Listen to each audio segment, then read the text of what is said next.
বালাগাল উলা বিকামালিহি। সিলেটে আলেমের অভাব নেই, বহু আলেম। বালাগা হলো ফেলে লাজেম। আমি আমান মাদানি ভুল বললে আপনি আমাকে প্রশ্ন করবেন, বালাগা ফেলে লাজেম না ফেলে মুতাআদ্দি? আলেম ওলামা যারা আছেন জবাব দেন, বালাগা কি ফেলে লাজেম না ফেলে মুতাআদ্দি? ফেলে লাজেম। আলেম আছেন না এখানে স্টেজের মাহফিলের মধ্যে? আলেম বা তালেব ইলম আছেন নাকি? হাত তোলেন তো কারা কারা আছেন। আলহামদুলিল্লাহ, জাযাকুমুল্লাহ খায়রান। আচ্ছা বলেন, বালাগা ফেলে লাজেম না ফেলে মুতাআদ্দি? ফেলে লাজেম। ফেলে লাজেম আর ফেলে মুতাআদ্দির মধ্যে পার্থক্য কি? ফেলে লাজেম বলা হয় যেই ক্রিয়া শুধুমাত্র কর্তার দ্বারা সম্পাদিত হয়, কর্ম লাগে না। আর ফেলে মুতাআদ্দি যেই ক্রিয়া কর্তা এবং কর্ম মিলে সম্পাদিত হয়। বাংলা ব্যাকরণে বলা হয় সকর্মক ক্রিয়া আর অকর্মক ক্রিয়া। বালাগা মানে পৌঁছলেন। কে পৌঁছলেন? কে পৌঁছলেন? আল্লাহর নবী পৌঁছলেন বালাগাল উলা, সফলতার হিমাদ্রি শিখরে আল্লাহর নবী পৌঁছলেন বিকামালিহি, তার কামালিয়াতের দ্বারায়। বে মানে হলো দ্বারা, কামাল মানে পূর্ণতা, হি মানে তার, তার নিজস্ব পূর্ণতার দ্বারাই, কামালিয়াতের দ্বারাই সফলতার হিমাদ্রি শিখরে আরোহণ করলেন। নবী আরোহণ করেছেন না আল্লাহ করিয়েছেন? নবী সফলতার হিমাদ্রি শিখরে আরোহণ করেছেন না আল্লাহ করিয়েছেন? আল্লাহ যদি করান আর আমি যদি বলি নবী করেছেন, হলো এক। ফেলে লাজেম ব্যবহার করা হলো কবিতার মধ্যে। বালাগাল উলা বিকামালিহি কাশাফাদ দুজা বিজামালিহি। শেখ সাদী রাহমাতুল্লাহ আলাইহির কবিতার শুরুতেই শিরকের গন্ধ পাওয়া গেল। শেখ সাদী রাহমাতুল্লাহ আলাইহিকে ভালোবাসি, কিন্তু নবীর চেয়ে বেশি ভালোবাসতে পারি না।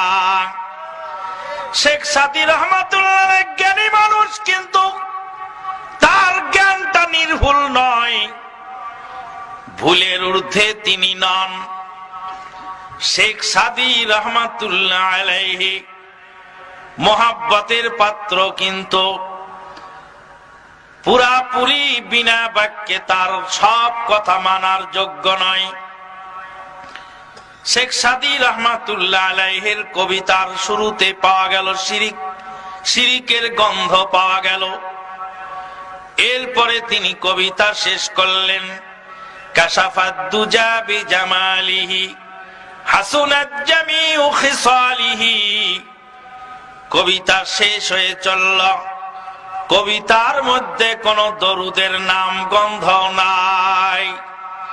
শেষে এসে তিনি বললেন সাল্লু আলাইহি ওয়া আলিহি, তোমরা সবাই নবীর উপরে দরুদ পড়ো এবং নবীর পরিবারের উপরে দরুদ পড়ো। শেখ সাদী রাহমাতুল্লাহ আলাইহি দরুদ পড়ার জন্য নির্দেশ দিয়ে দুনিয়া থেকে বিদায় হয়ে চলে গেলেন। নিজে কিন্তু দরুদ এই কবিতার মধ্যে পড়েন নাই। কবিতার পুরাটা পড়েও ওর মধ্যে দরুদ পাওয়া যায়নি।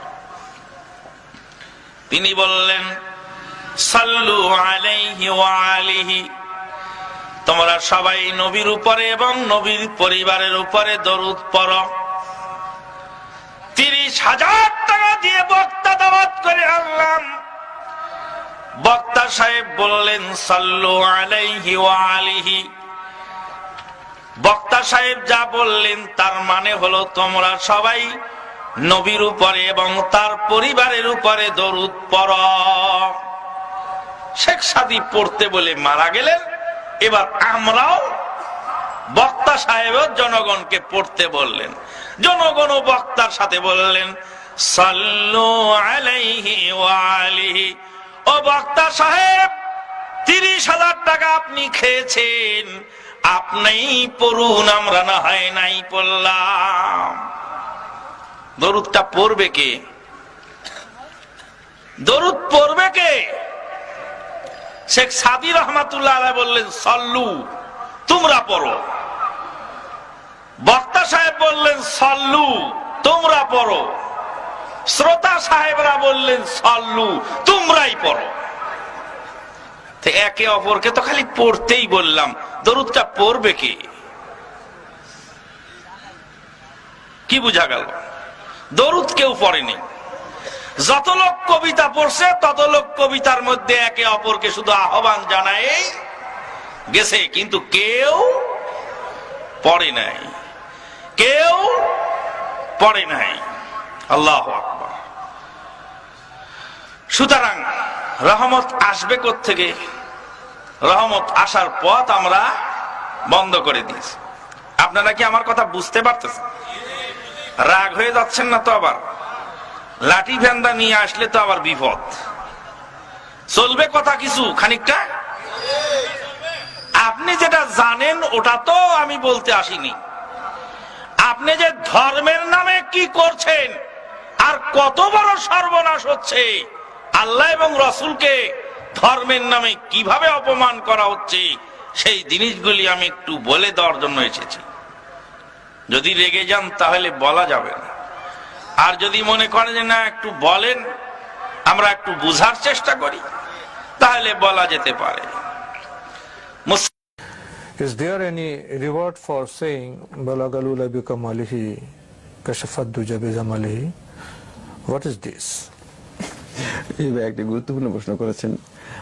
প্রথম কথা হচ্ছে, রাসূলুল্লাহ সাল্লাল্লাহু আলাইহি ওয়াসাল্লামের উপর যদি কেউ দরুদ পড়ে, এই ব্যাপারে ফজিলত হাদিস দ্বারা সাব্যস্ত হয়েছে।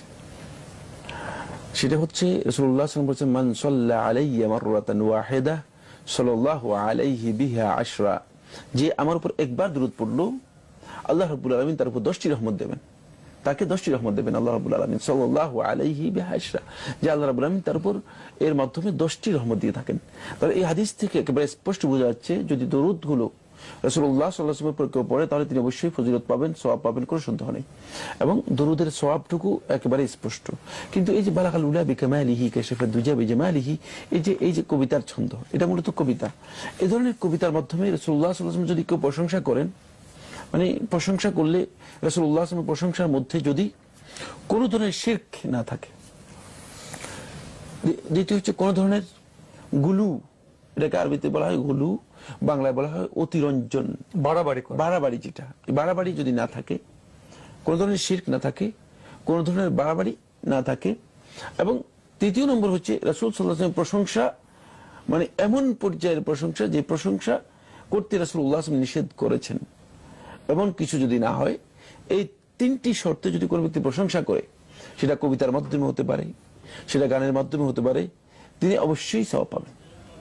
কিন্তু এর জন্য মানে এই প্রশংসাটাকে, সেটা এই কবিতাকে, মানে কবিতা আবৃত্তি অথবা ওই গানটাকে, মানে এই কাজটাকে ইবাদত মনে করার কোনো সুযোগ নেই, কারণ এটা শরীয়তে ইবাদতের বিষয় নয়। এবং সেটাকে তাআব্বুদি মনে করা, মানে ইবাদতের বিষয় হিসেবে মনে করে সেটাকে মানে ইবাদতের জন্য লোকদের মধ্যে সেটাকে ব্যাপকভাবে মানে প্রচার প্রসার করানো, এটি কিন্তু একেবারেই নিষিদ্ধ এবং বেদাতের কাজ। কারণ হচ্ছে এর মাধ্যমে একটা বেদাত প্রচার করে দিলাম। আর তাই হয়েছে, সেটা হলো এটা একটা কবিতা। এই কবিতার মধ্যে প্রথম কথা হচ্ছে গুলু রয়েছে, সীমালঙ্ঘন রয়েছে। দ্বিতীয় কথা হচ্ছে শিরক রয়েছে, মানে যেটা রাসূলুল্লাহ সাল্লাল্লাহু আলাইহি ওয়াসাল্লাম করতে নিষেধ করেছেন, যে তোমরা আমার ব্যাপারে সীমালঙ্ঘন করো। ওয়ালা তুতুরুনি কামা আতরাতি নাসারা ফি ঈসা ইবনে মারইয়াম, যে আমার ব্যাপারে তোমরা সীমালঙ্ঘন করো না, যেমনি ভাবে খ্রিস্টানরা ঈসা ইবনে মারইয়াম আলাইহিস সালাতু ওয়াস সালামের ব্যাপারে সীমালঙ্ঘন করেছে। সুতরাং আমার ব্যাপারে সীমালঙ্ঘন করো না। ঠিক তাই করেছে। এখানে সীমালঙ্ঘন মানে এমন পর্যায়ে সীমালঙ্ঘন করেছে যে মানে এটা আল্লাহ রাব্বুল আলামিনের ক্ষেত্রে প্রযোজ্য হতে পারে, রাসূলুল্লাহ সাল্লাল্লাহু আলাইহি ওয়াসাল্লামের ক্ষেত্রে প্রযোজ্য হতে পারে, এমন সীমালঙ্ঘন এই মানে কবিতার মধ্যে বা এই ছন্দের মধ্যে বা এই বাক্যাংশের মধ্যে করা হয়েছে। এরপরে যেটা, সেটা হচ্ছে শুধু তাই নয়, বরং পরবর্তী সময় এটাকে সওয়াবের কাজ মনে করে এটাকে ইবাদতে পরিণত করা হয়েছে। মানে এটা মনে হয় যেন এটাকে তেলাওয়াত করাটাই, যেমন কোরআনে কারীম যেভাবে তেলাওয়াত করা হয়ে থাকে ঠিক সেভাবে, যেমন দরুদ শরীফ যেভাবে আমরা মানে রাসূলুল্লাহ সাল্লাল্লাহু আলাইহি ওয়াসাল্লাম যেভাবে শিখিয়েছেন সেভাবে আমরা পড়ি, যেমন তাশাহুদ রাসূলুল্লাহ সাল্লাল্লাহু আলাইহি ওয়াসাল্লাম আমাদেরকে শিখিয়েছেন, তাশাহুদ আমরা ঠিক যেভাবে পড়ি, ঠিক এইভাবে এই কবিতা বা এই কবিতার অংশকে এইভাবে তেলাওয়াত করা হয়ে থাকে এবং এটাকে মুতাআব্বাদ বিহি মনে হয় যে এটা তাআব্বুদের ইবাদতের একটা বিষয়, মানে এটাকে পড়াটাই হচ্ছে সওয়াবের কাজ, এমনটা মনে করা হয় থাকে, যেটা গর্হিত, নিষিদ্ধ, বেদাত এবং হারাম। এই কাজটা এখন বেদাতে পরিণত হয়ে যাওয়ার কারণে এটা অনেক পরবর্তী যুগে, মানে প্রায় বলা যেতে পারে হিজরি মানে 1200 শতাব্দীর দিকে জনৈক লেখক মানে কবি তিনি এটা লিখেছেন। এটা তার কবিতার আবেগ। কবিতার আবেগের ক্ষেত্রে দুটি বিষয়, একটা হচ্ছে আবেগের মাধ্যমে কোনো কবি মানে প্রশংসা করতে গিয়ে সেখানে অতিরঞ্জন করতে পারেন, সীমা লঙ্ঘন করা যাবে না, মানে অতিরঞ্জন করতে পারেন, কিন্তু সেই অতিরঞ্জনটুকু যদি মানে শরিয়ার দিক থেকে গর্হিত হয়ে যায় তাহলে সেটা মানা যাবে না, সেটা মানার সুযোগ নেই। কিন্তু যদি অতিরঞ্জন করেন আর সেটা যদি শরীয়তে মানে নিষিদ্ধ এমন কোনো বিষয় না হয়ে থাকে তাহলে অতিরঞ্জন বলতে কি আপনি মানে সুন্দরভাবে প্রকাশ করার বিষয়টা বলছেন? প্রকাশ করার ক্ষেত্রে তিনি হয়তো এমন যেমন তিনি একজন বললেন যে মানে একজনকে উদাহরণ দিলেন যে ইনি হচ্ছেন এক বিশাল সমুদ্র, এমন এই সমুদ্রের মধ্যে মানে কোটি কোটি মণিমুক্তা লুকায়িত আছে, মানে এটা অতিরঞ্জন হয়ে গিয়েছে, কোনো সন্দেহ নেই। যেমন হাফেজ ইব্রাহিম তার কবিতার মধ্যে আনাল বাহরু ফি আহশাই দুররু কামিনুন, তার কবিতার মধ্যে বলেছে যে আমি বিশাল সমুদ্র, আমার এই সমুদ্রের ভিতরে রয়েছে অনেক অনেক মণিমুক্তা, মানে একটা উদাহরণ দিচ্ছি। তো ঠিক এই যে এটা তো আসলে অতিরিক্ত কথা বলেছেন, একটু অতিরঞ্জনের মধ্যে আছে, কিন্তু শরীয়তে এটা গর্হিত নয়, মানে এটা নিজে অতিরিক্ত বলেছেন। সেক্ষেত্রে এটা মানে শরীয়ত কবিদের এই অতিরঞ্জনকে মনে করে যে কবিরা এই ধরনের কথা বলেন, মানে এটা মানে এটাকে সাধারণভাবে নেওয়া হয়।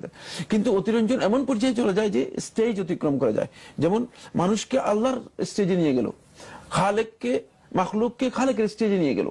যদি এমনটি হয়ে থাকে, রাসূল সাল্লাল্লাহু আলাইহি ওয়াসাল্লাম প্রশংসা করতে গিয়ে বুসিরি তার কবিতার মধ্যে বলেছেন হুয়াল হাবিবুল্লাযী তুরজা শাফাআতুহু লিকুল্লি হাউরিন মিনাল আহওয়ালি মুখতাহিমি, মানে এর মাধ্যমে রাসূলুল্লাহ সাল্লাল্লাহু আলাইহি ওয়াসাল্লামের প্রশংসা করা হয়েছে, কিন্তু মানে এমন কথা বলা হয়েছে যে মানে রাসূলুল্লাহ সাল্লাল্লাহু আলাইহি ওয়াসাল্লাম প্রত্যেকটা বিপদেই রাসূল সাল্লাল্লাহু আলাইহি ওয়াসাল্লাম মানুষদেরকে পরিত্রাণ দিয়ে থাকেন। তাহলে এটি আল্লাহ রাব্বুল আলামিনের কাজ, এটি মানে এটা আল্লাহ রাব্বুল আলামিনের মানে রুবুবিয়্যত, একজনের আরেকজনের উপর আরোপ করা হলো। জি, রবের বড় বৈশিষ্ট্য যেটা মানুষের জন্য কোনো অবস্থায় মানে প্রয়োগ করা যায় না, কিন্তু সেটাকে বুসিরি এই কবিতার মধ্যে আল্লাহ রাব্বুল আলামিনের ক্ষেত্রে প্রয়োগ না করে প্রয়োগ করে দিয়েছে রাসূলুল্লাহ সাল্লাল্লাহু আলাইহি ওয়াসাল্লামের ক্ষেত্রে। সীমালঙ্ঘন করেছে, সীমালঙ্ঘন করে এমন পর্যায়ে চলে গিয়েছে যে শেষ পর্যন্ত সে মানে আল্লাহর মানে কাছে পৌঁছায় দিয়েছে। সুতরাং এই ধরনের বিষয় যদি হয়ে থাকে তাহলে অবশ্যই এই কাজটুকু জায়েজ নেই। এই জন্য আমরা এই বিষয়টা একটু দীর্ঘ আলোচনা করলাম, বিশেষ করে আমাদের বাংলাদেশের প্রেক্ষাপটে দেখি যে মানে শুধু আবেগ তাড়িত হয়েই আমরা মনে করি যে এটা অনেক সওয়াবের কাজ, এটা অনেক ভালো কাজ, এবং এর মাধ্যমে আমরা অনেকের অর্থ জানি না, এটা অর্থ বুঝি না, এবং এটাকে ব্যাপকভাবে চর্চা করতেছি আমরা। এই জন্য আমি বলি যে আসলে চর্চা করতেছি, অথচ মানে 1200 বছর পরে যেটি মানে রাসূলুল্লাহ সাল্লাল্লাহু আলাইহি ওয়াসাল্লামের নামে লেখা হয়েছে, আদৌ সেটা কি রাসূলুল্লাহ সাল্লাল্লাহু আলাইহি ওয়াসাল্লামের কাছে গ্রহণযোগ্য কিনা, আদৌ ইসলামী শরীয়ত এই টেক্সটটাকে মানে মূল্যায়ন করেছে কিনা, অথবা এই টেক্সটের মধ্যে ইসলামের দৃষ্টিভঙ্গির কোনো বিপরীত কথা আছে কিনা, সে বিষয়গুলো যাচাই করা দরকার ছিল, কিন্তু যাচাই না করে আমরা এগুলোকে গুরুত্ব দিচ্ছি। সুতরাং এই কাজগুলোকে ইবাদত হিসেবে গ্রহণ করা এটি মূলত উচিত নয়, এটি বেদাতে রূপান্তরিত হবে। আপনি যে স্পষ্ট করে বলেছেন যে রাসূলের শানে আমরা দরুদ পড়ব, এটা ইবাদত, এবং প্রসঙ্গত আমরা এটাও জানি যে ইবাদত হতে হলে যে বিষয়ে আল্লাহ কথা বলেছেন, করতে বলেছেন, রাসূল পথ দেখিয়েছেন, এই দুইটি শর্ত যুক্ত আছে। কিন্তু কবিতার ক্ষেত্রে আমরা তো ইবাদত মনে করি না, কিন্তু কেউ যদি সীমার মধ্যে ইসলামী মর্মবাণী কবিতার আকারে প্রকাশ করে, তাহলে এই যে তার কাজটা, এই যে সময় ব্যয়টা, পরিশ্রমটা, এর মাধ্যমে তিনি কোনো সওয়াব পাবেন কিনা? বলেছি এর মাধ্যমে তিনি কবিতা হোক, গান হোক, অবশ্যই তিনি সওয়াব পাবেন। এটা ইবাদত নয়, ইবাদত নয়, ইবাদত হলো সেটা ইবাদত হিসেবে চালু করে দেওয়ার কোনো সুযোগ নেই। তাহলে তো আমরা অনেক ইবাদত চালু করে ফেলবো। এই সূক্ষ্ম সেটা বলছি আমি, আবার এটা দ্বিরুক্তি জন্য করলাম যেটা আমাদের দর্শক স্পষ্ট হয় যে ইবাদত হতে হলে আল্লাহ বলতে হবে, রাসূল পথ প্রদর্শন করতে হবে, দলিলের মাধ্যমে সাব্যস্ত হতে হবে। কিন্তু যদি কেউ ভালো কবিতা লিখেন, তার ভালো নিয়তের জন্য, ভালো কাজের জন্য তিনি সওয়াব তো পেতেই পারেন।